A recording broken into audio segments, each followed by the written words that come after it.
Next, Nunez detailed an incident involving a middle-aged Bible thumper he called Dolores. Dolores lived on the second floor of the Primrose Apartments.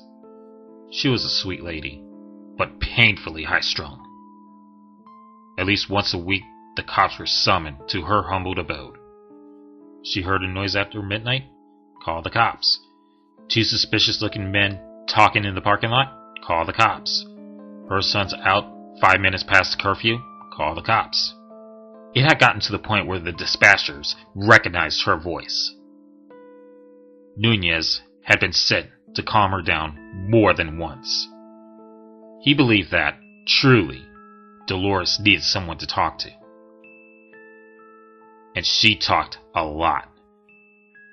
She talked about her blackout drunk past, about her husband who had fled in the dead of night with the shoebox full of cash she had been saving for her kids to go to college, never to seen or be heard from again. She told him about how she found Jesus and how she wished her meth-addicted daughter would come home. The daughter had been in Bakersfield, last she heard, shacking up with her boyfriend du jour and 3 months pregnant. But that had been 2 years ago, and now her number was disconnected and her mail got sent back. And all Dolores could do was pray for her grandchild. She talked about her son, Michael. He was 17 and a senior in high school. Michael was a good boy, she insisted. But she didn't like his friends. They were a bad influence on him, and lately, he had been avoiding her calls and coming home late. He was surlier, angrier, and his clothes smelled like marijuana. He swore the pot smell had come from his best friend's car. But Dolores was scared. She thought he was doing drugs. I can't lose him, she sobbed to Nunez as he tried to convince her that the car stalling in the parking lot wasn't indicative of a drug deal. Mikey is all I have left. One September day, Nunez and Rusty were, yet again, dispatched to Dolores' apartment. He was more frustrated than concerned. They had a rough morning, and he wasn't in the mood to take notes on the explosion. Reed, upstairs neighbor, dropped a pot and lid. Dolores had heard, or not an uh-huh, through one of her long-winded tales of motherly woe. But according to the dispatcher, this time was different. Dolores, who usually took an assertive and condescending tone, had been screaming and crying. It was her son. He was hurt. The paramedics were 15 minutes away. Dolores answered the door howling. Her prematurely wrinkled face was streaked with tears. Her eyes were bloodshot. Her hair stuck out where she had pulled it, and she was sobbing so violently she could barely speak.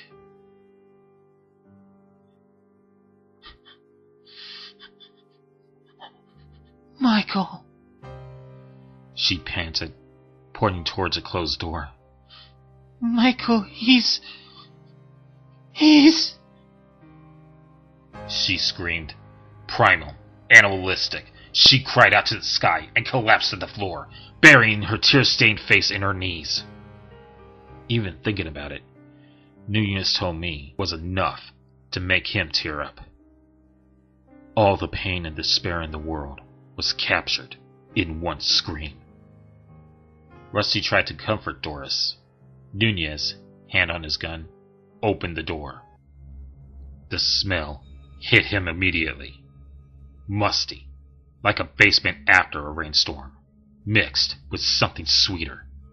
The potpourri his mother had kept in a bowl. He breathed through his mouth.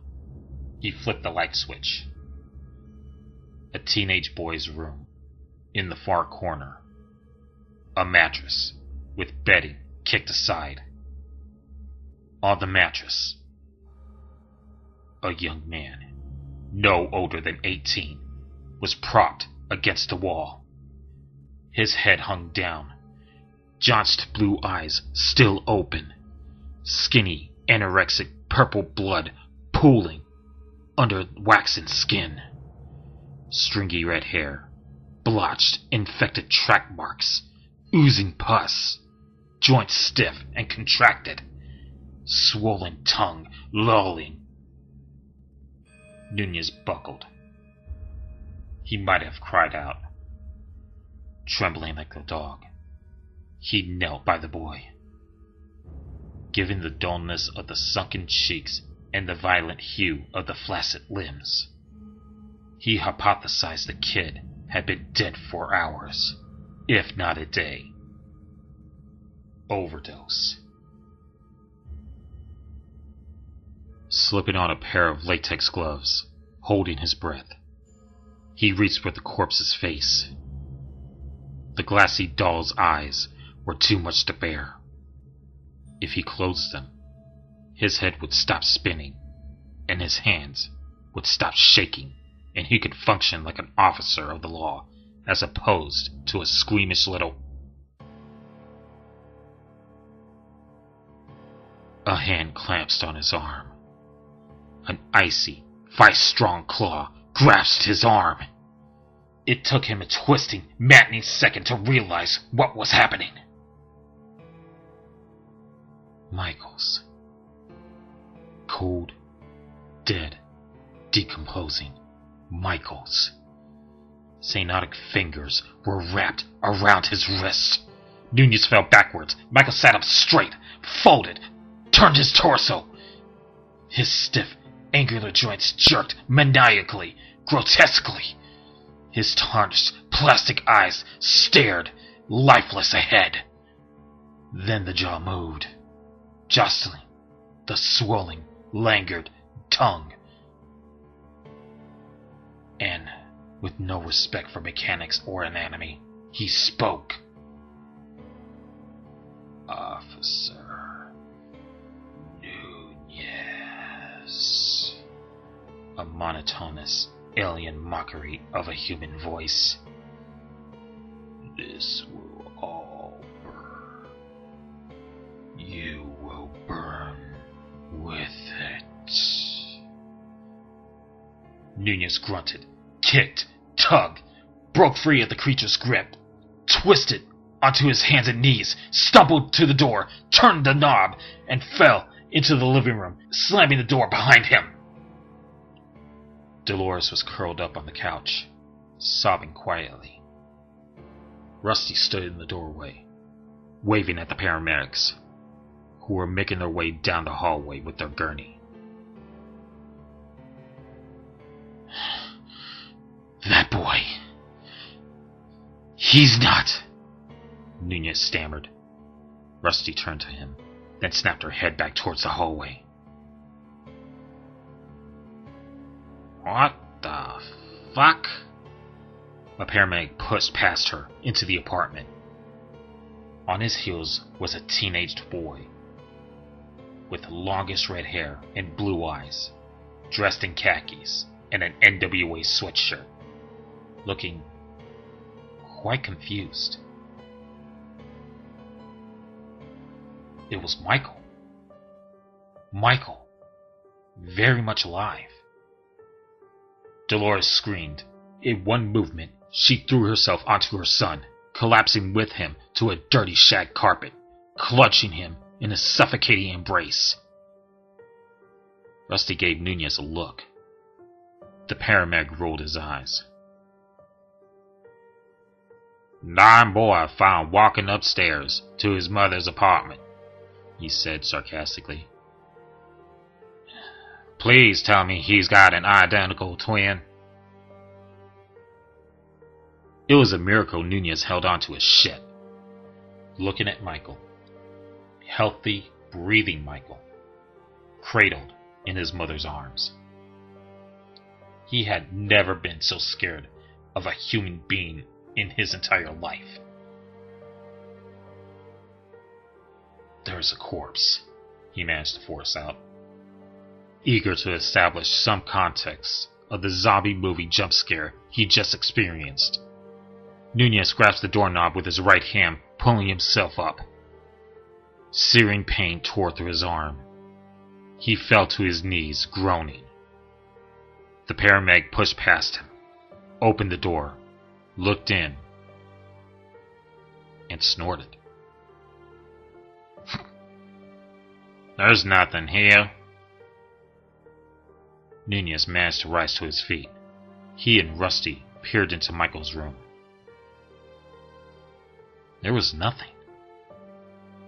The mattress, save for a bunched up comforter and sheets, was unoccupied. No blood, no excrements, just an empty teenager's bedroom.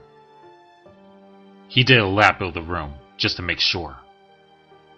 He shook out the comforter, dug through the hamper of dirty clothes, threw open the closet door. Nothing. No remnants of the atrophied, decomposing corpse that had threatened Nunez with fire. He sniffed the air. The musty potpourri smell still hung in the air. But it was fainter now, dissipated, despite the tightly closed window. Dolores, giddily happy, concluded she must have imagined seeing her son's dead body. She didn't do any drugs, no sir. Clean for 12 years. But had been under a lot of psychological stress, and lie awake nights haunted by visions of her only remaining child repeating her youthful mistakes. That, with the heat and the smog, it was enough to make anyone hallucinate. "I saw the same thing she did," Nunez remembered saying. "Michael, sprawled dead on his mattress." At that, Dolores was frowned. "What are you talking about, sprawled? I found him hanging in his closet." Nunez couldn't get out of there fast enough. It was weird, Rusty said, but not completely inconceivable. Dolores was delusional. Nunez had been overly suspectable of the power of suggestion, and had imagined seeing a corpse because Dolores said there was a corpse.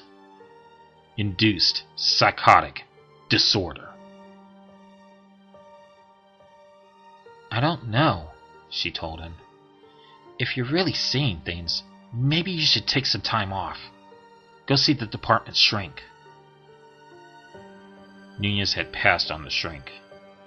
No use having someone else tell him he was crazy.